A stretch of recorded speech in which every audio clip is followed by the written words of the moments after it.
ACAB. ACAB is ACAB. Otherwise, all cops are bastards, or all cops are bad, or other things you would like to say. All cats are beautiful. I love cats. And my cat doesn't like that I'm out here, because he's not getting attention. But thank you all for joining. This is Nico from Unicorn Riot. We now have Jen behind the camera. Thank you so much, Jen, for running the camera this last little bit. Probably like an hour now at this point. Jen is out here documenting as well as part of Unicorn Riot. You saw Jen earlier, I think. Maybe they didn't see you earlier, huh? Oh, you saw me yesterday, just for a second. You saw me on the live stream before we swapped out the iPhone. Yes, that's true. That's true. How's it feel?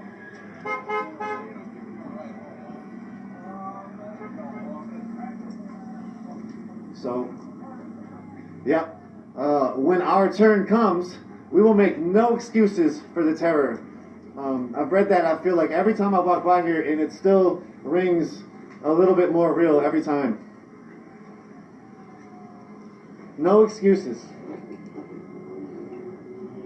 The police terror is one of the main problems in America, and it's the embodiment of the structure of America, how it was built, how it was created, and what it was created to do.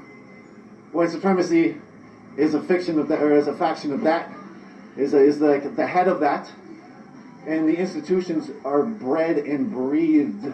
They breathe white supremacy. They live white supremacy. Every institution in America is built from white supremacy. Yeah. Damn, they robbed a post office truck. Hey. Oh, I did.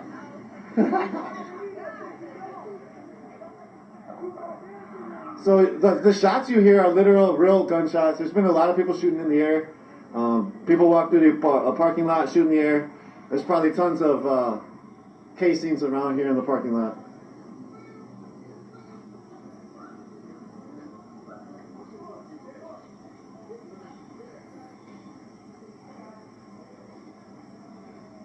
All right.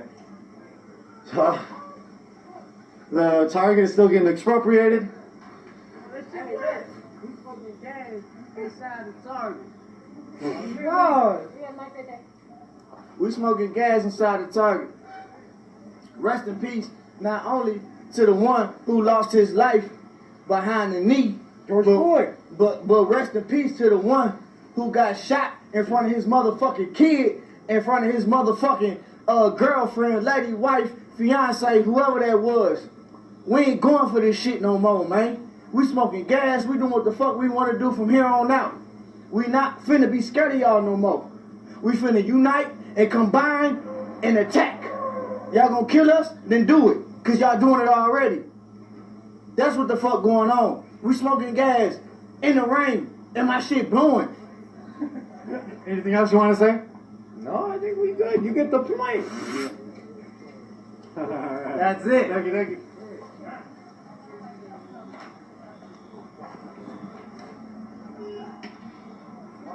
How you doing? BO3 430.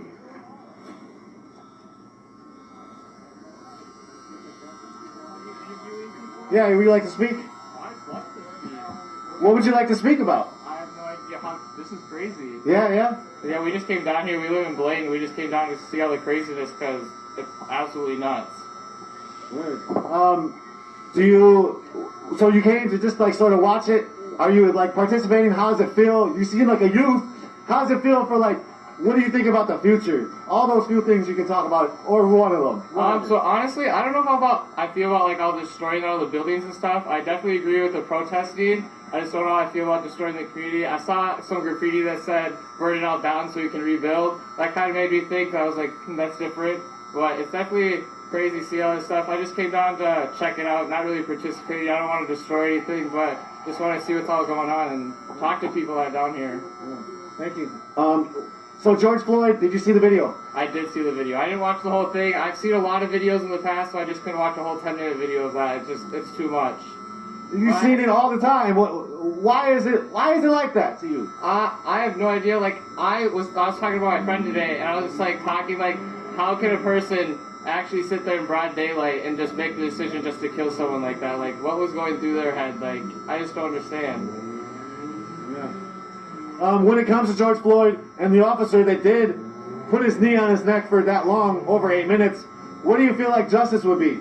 Honestly, I think he should just get a trial and he should be arrested as of right now. I don't want to say anything. I can't speak of anything else like from that, but I definitely think they should be arrested. Anything else you want to say? No, thank you. Yeah, thank you. This nasty noise you hear in the background is a alarm going off, and unfortunately, MTS right over here transitions. Banadier, these are schools, man. This is an unfortunate thing, but again, like I was saying earlier, the precinct that's been breached and on fire, set on fire and smashed through, took away 5 schools from the youth in this community. 5 schools were shut down for the budget allocation to build the precincts. That is just the epitome of the society that we're living in. Oh, wow. You know, she got over to St. Paul's had been breaking that there all day. What's that? It's the St. Midway went off this morning. Oh, yeah, you want to talk about it?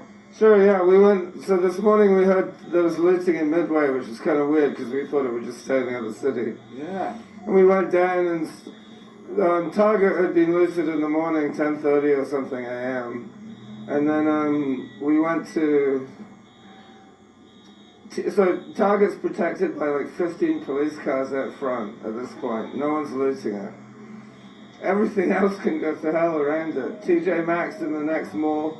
I stood and watched people looting it for 2 straight hours. And there was, that mall's kind of like curved, so the cops standing in front of Cub at one end of it, they could totally see what was going on just down the road. And it was like they just let it happen for 2 hours. And at one point, this police convoy cuts through the parking lot. Everyone who's looting TJ Maxx, and they were coming out with shopping carts, arms full, you name it. Like 50 or 60 of them scattered out the front door when they heard all these sirens coming, but the people were not coming for them, they were just cutting through. And so there was this incredible scene of them scattering out the front door, and then half of them realized, oh, they're not coming for us, turn around and go back in. So we watched this for 2 hours, just wondering why they would let protect Target and Cub and let the rest of them burn. Dollar Store got trashed. TJ Maxx, a health center, a clinic was looted in the same mall where her burgers used to be. And then the Arabs who own the grocery store were at the front. Not the tobacco store were at the front. Midway Tobacco actually used that lot. They're at the front with AR-15s while stores on both sides of them are getting looted. It was the most bizarre thing. But then before we came here, it spread up to Robert Street. Wow. So, and also Sunray, which wow. You should go there tomorrow maybe. I'm not sure how much. I heard 170 buildings were smashed up in St. Paul. 100 what? Those are pretzels. 170 buildings. In St. Paul? Yeah, in St. Paul, that's nice. In Midway, there was about 5. It was like here, there were several buildings on fire. The AutoZone, you know. Just want to add, fuck the police! Fuck the police, bitch! Fuck the police! Craziness. So, it's spreading to St. Paul, and also there's been demonstrations around the country for Mr. Floyd. And, you know, it's like, it's hardcore. It's always difficult to look at this kind of thing because it's all mixed up with the protests and it's not necessarily part of them. Yeah. You know, because Rondo in Midway got cut up by 94, had targets built on top of old neighborhoods. Yeah. They've got enough historical pissed offness without Yeah. the police brutality thing going on. Yeah. But it'll be interesting to see because I think it's only happened according to Michelle Gross from the Communities United Against Police Brutality. I think only 2 or 3 times in the Twin Cities history has a policeman been fired. And usually what you'll find out is they get rehired somewhere else later, so they're essentially being transferred. So it'll be interesting to see what happens to the 4 cops, especially the kneeler. Right. I mean, we just haven't seen some city react with such decisive action before. It's not helped, sure. Yeah. But, you know, at least it was I've always wanted to see what would happen if the police just got fired the next day and there was a attempt at a come to Jesus, because people don't realize the cities, the structures themselves are often afraid of the police departments, because they're a powerful, you know, it's not, the police force came out of slave catching, and a lot of the Venn diagram between the early Klan and the police force were the same. You know, they had a crossover. And it attracts, obviously, people with authoritarian personalities, and Stanford Prison Experiment, and, you know, all of those things. And, you know, it's like, it seems a very bizarre thing, you know, after the first couple of people are killed, you know, the first kids shot. What do you guys think you guys for being here? Someone had to fucking do it. Someone had to show the people all the bullshit. Yeah, thank you. But it's... Humanitarianism before patriotism. He's voting Trump, obviously not. So I don't know. It's a mixed bag, you know. I mean, there's people who live in these neighborhoods who work in Cobb, who work in Target. I just went into Target. It's trash. It's not coming back for a month or 2 months, or if at all. I mean, a lot of these big stores. I don't think their business is hurt during this, but a lot of big stores are using this massive pause to the economy to rethink how they're doing it, you know. Obviously, the restaurant industry is getting screwed hardcore. I'm surprised how many cars are still driving into this mess. Yeah, it's a lot. It's a lot. Overall, you've seen a lot in your life. What does this look like historically? What do you think comes after this? It's hard to say. I mean, it's like the police...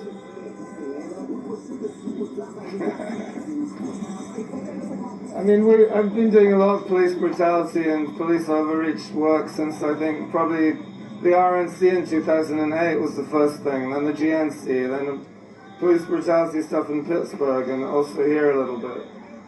But it's just like, it seems like the ultimate bang your head against a brick wall cause. Because nothing really ever seems to change, you know, and it's hard to have hope for that. But then, again, I remember the day, and I think it was 1991, that I heard Mandela just got released from prison after 27 years in Robben Island. And, you know, it's like, miracles can happen, you know, maybe this is the one. Wow. You know?